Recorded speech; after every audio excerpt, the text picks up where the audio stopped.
explain exactly what a Night Stalker is and what is involved in the selection process to be accepted and the training and all that? Yeah, so the 160th is the Special Operations Aviation Regiment. It is the Army's like top of the line, besides SMU, top of the line like aviation component.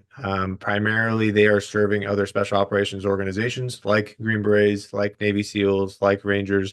That is their primary customer. And they do so in a wide range of platforms from Blackhawks, Chinooks. They have some specialty helicopters as well, and then they do drones as well. The process to get into the 160th, you have to go through a course, 5-week course called Green Platoon. It's an EGP or enlisted Green Platoon for the enlisted guys, and then there's OGP for the officers. It is actually a really fun course looking back at it. It's challenging. They're going to be in your face, screaming at you and things like that, but the course is broken down into 4 different phases. The first one is, well, I might get it out of order, but the 4 phases are land navigation, where you go and you learn about finding points in the woods using nothing but a map and compass. And then there's a test at the end of it where you have to find a certain number of points.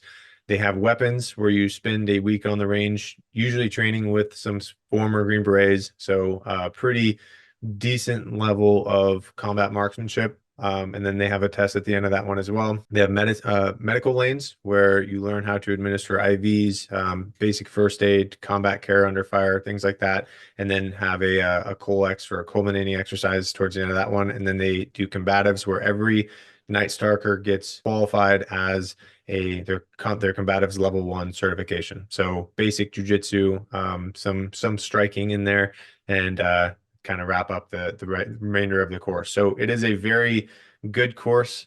There's days in there where you're going to be getting smoked and be pulling, trucks up hills and carrying logs and doing things like that. So lots of physical challenges inside of it. But looking back on my experience in the 160th as a whole, I have nothing but really great things to say for the organization. One of my, I think it's a hidden gem in the Army and one of my favorite places.